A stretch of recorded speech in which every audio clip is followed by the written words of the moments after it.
It's me again, welcoming back to the stage, Niala Boodhoo.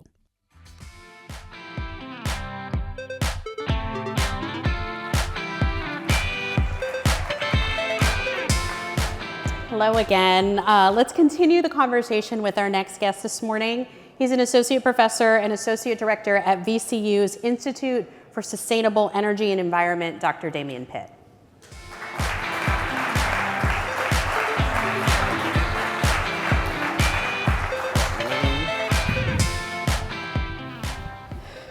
Dr. Pitt, thanks for being with us. Thank you.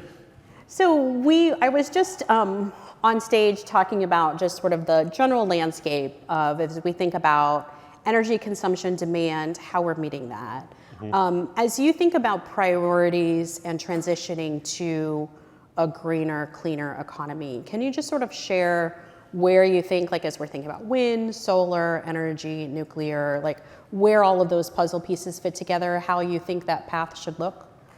Yeah, I think that we should be focusing on trying to maximize renewable energy use and increasing the percentage of our power supply that comes from wind and solar. One of the key ways of accomplishing that we haven't really talked about yet is through energy efficiency, reducing demand in the first place. And I think there's opportunities that we have for that are sort of passing us by right now. And yeah, we've got a great opportunity for offshore wind that is starting to happen. The question is if the sort of second phase of the offshore wind project is going to happen as well. Again, a lot of opportunities for solar, which is growing fast and which the prices are dropping. There's a lot of economic development opportunity around expanding solar, and I think that should be our priority. So let's take a few pieces of that. When you're talking about energy efficiency and what you think is maybe perhaps passing Virginia by, what would you like to focus on there?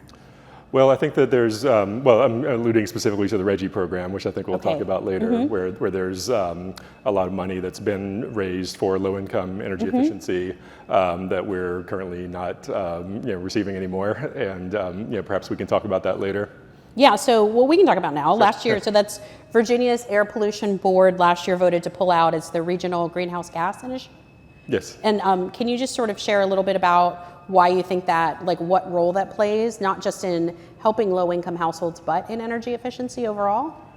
Yeah, so through the RGGI program, Virginia was bringing in about $275 million a year over the first 3 years, about exactly half of which is directed towards low and moderate income energy efficiency.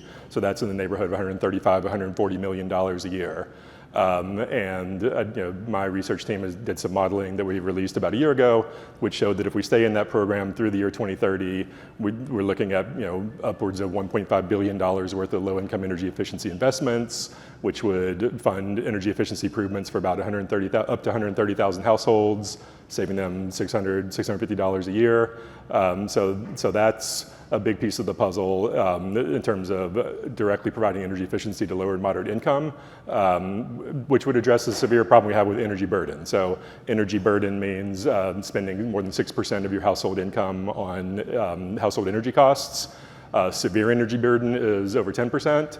And we've mapped this out and we see massive amounts of Virginia where low-income populations are spending 10% or more of their household budget on household energy costs, and that includes a lot in rural areas. So I think there's a lot of opportunity for rural Virginians to benefit from, whether it's RGGI or some other program, to really ramp up our expenditures and investment in energy efficiency. So obviously politics is kind of at play here when we're thinking about how the Air Pollution Board voted. How do you, what possibilities, or is there a bipartisan way you think that this could be moved forward, or this issue can come back? I think the one part, there are a variety of different, reasons given for, the opposition to RGGI, some of which I agree with, some of which I don't. One of the points that's been made is about how the costs are passed on to consumers, which is true. It's a pretty minimal amount of our overall electricity bill that we pay. It's a lot less than what we're paying for like fossil fuel rider surcharges currently, but it's not nothing. And I agree with the premise that perhaps this could be done in a better way where more of those costs are absorbed by the utilities themselves and not passed on to consumers. And is that happening, that conversation? Not that I'm aware of. Okay. So we just heard Director Davis talking about possible changes. He was saying not really thinking that there will be very many changes if there was an administration party change in Washington this fall. I'm curious your perspective on that big picture. If there is a second Trump administration, what you see the energy implications of that being? I think there would be pretty massive. When the first Trump administration, the first term, the very first day, they took action to remove the United States from the Paris Climate Accord and to end what was at the time called the Clean Power Plan. Currently, we are back in the Paris Agreement, and we are unveiling recently released new regulations around greenhouse gas emissions from power plants, and those will still be in the process of approval and implementation when the next administration comes into power. So I think it's pretty safe to assume that were that the Trump administration, that process would end and those greenhouse gas regulations would presumably not be implemented.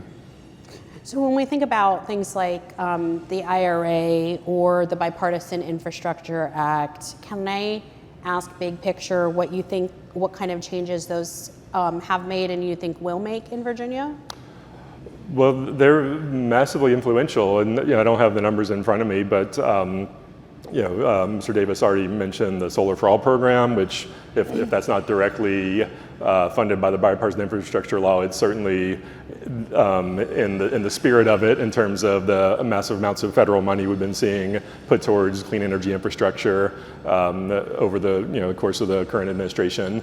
The Inflation Reduction Act is creating a lot of opportunity for consumers to get tax credits for purchasing electric vehicles, putting solar panels on their home, investing in energy efficiency, and things of that nature. So I think that those, in the absence of what a political scientist would call command and control mandates, those tax credit market-based solutions are the best we can do right now, and I think that they're fairly effective.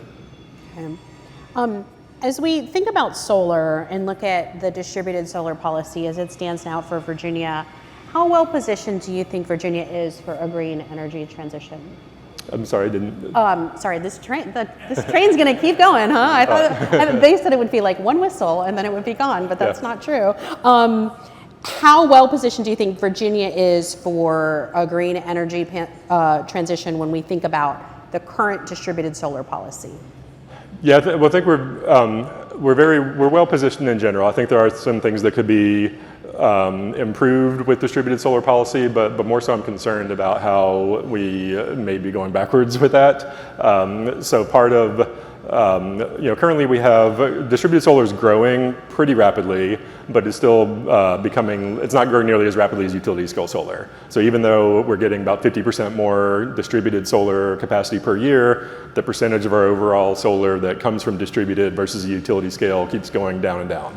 Right, so utility scale is booming. There are some questions and concerns there that need to be addressed, but certainly it's advancing rapidly. And with distributed, there's a lot of opportunity that we're not really taking advantage of quite yet, and a lot of that has to do with what we call commercial scale, kind of mid-size solar projects. For which, so who would fit into that? Like that would be... that we're talking about solar on schools, solar on municipal buildings, churches, things of that nature. We're also talking about shared solar, which we can get into more. In terms of what we might be losing, the big reason why the reason why residential solar is able to work is because we have something called net metering. So net metering is the policy by which if I have solar panels on my house, which I do, the power that they generate right now is mostly not being used in my house, nobody's home, so that power is getting offloaded onto the grid. Under net metering, we get a full retail rate credit for all of that electricity that we put onto the grid. So effectively, as far as the cost effectiveness of rooftop solar is, I'm taking advantage of everything that's being produced. I'm getting money back for everything that's being produced, right? Now, the electric utilities have always had some concerns about net metering, some of which I think are valid and have been experienced in places like California and Hawaii, where distributed rooftop solar has grown extremely rapidly. But those concerns are largely premature in a place like Virginia, where it's still only accounting for about 0.3% of our total electricity sales, right? So what we need, there's a process that's about to go underway at the State Corporation Commission level that is going to reevaluate net metering, right? And there's a potential, if that process goes the way that I suspect the utilities will want it to go, that we will end up with a less favorable market for residential solar. So what do you want this crowd to know about net metering then, like in terms of how important it is? Well, currently under net metering, the cost effectiveness of solar for a homeowner is a function of how sunny is the location where you're going to be putting up the panels, right? And what is the retail rate of electricity that you're paying, right? So if I'm saying in Virginia, I'm saving 12 cents per kilowatt hour on the electricity that my panels produce. In other states, it's more or less, right? The way the dynamics work out in Virginia is that, in my observation, residential solar is largely cost neutral. You can kind of look at it and say, oh, I'm saving money, or you can look at it and say, I'm losing a little bit of money, depending on what you're assuming and how you're kind of framing the analysis. It's basically cost neutral. But if net metering goes away, or if it results in some sort of compensation structure where we're getting less than the retail rate for the electricity that our panels produce, then that cost effectiveness is going to become quite unfavorable, and that could be a big concern. President Biden today is visiting a data center. We were talking about this earlier, the idea of the enormous amount of electricity that is needed as we think about a transition into artificial intelligence. That's a big part of what we're seeing for energy demand in Virginia. As I said earlier, there's a concern that that has to be filled perhaps with fossil fuels. And I'm curious your thoughts on that. And as we think about energy demand, like what your thoughts are when energy company or utility companies say, well, this is what we have. This is what we have to use. Well, I mean, clearly the growth of data centers is driving up demand for electricity, right? And I think it's roughly 25% of electricity sales or consumption in Virginia now is from data centers. And that will presumably continue to rise as data centers continue to be built. Now, I think that part of the question needs to be a real sort of reflection analysis about what we think the role of AI should be in society, and whether we should continue, like, to what degree do we want AI to be, to what degree do we want to rely on AI for our society, right? But in any case, clearly some of that's happening, and data centers are going to be needed, and it's going to increase demand. So we need to figure that puts all the more pressure on us to figure out ways to maximize energy efficiency, maximize distributed solar use, offshore wind, utility scale solar, and all these different types of generation sources in order to be able to account for all of our demand, including data centers and electric vehicles. So as we're talking about collaboration today, I wanted to end by just asking you about energy efficiency is something you've talked a lot about. What, to your mind, do we need to see better collaboration on when it comes to energy efficiency, both at the individual and sort of the corporate level? Collaboration on energy efficiency? Yeah. Well, I would say it's not unique to energy efficiency. I think a fair amount of collaboration does happen. We have tons of working groups looking at every single niche issue related to energy policy. We have, lobbyists, for lack of a better term, from environmental groups, clean energy groups, utilities, local governments that are all working together in various ways to try to hash out and negotiate and come to compromise.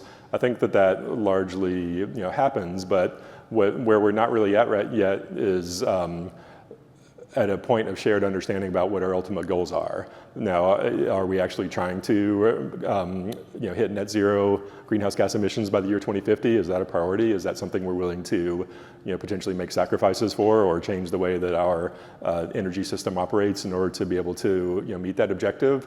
It doesn't seem that we're really all on the same page about that, and if that is not the case, then we're going to continue to struggle to find compromises that would reach those goals. Where do you think we should be with that? Just your personal opinion. I think that climate change is an existential crisis, and it's also, and we need to transform our energy system in order to achieve net zero greenhouse gas emissions so that we can avoid the most extreme future climate change scenarios, right? But I also think that there's a lot of opportunity. I think there's an opportunity to do that in ways that are cost effective, that result in better technology, better types of vehicles, more energy efficiency that also has benefits for home health and things of that nature. So I think that there's a lot of it should be looked at as a positive thing, an opportunity to transform our society in a positive way for the next centuries and millennia, not as some sort of burden that we have to bear. Dr. Damian Pitt, thank you so much. Thank you.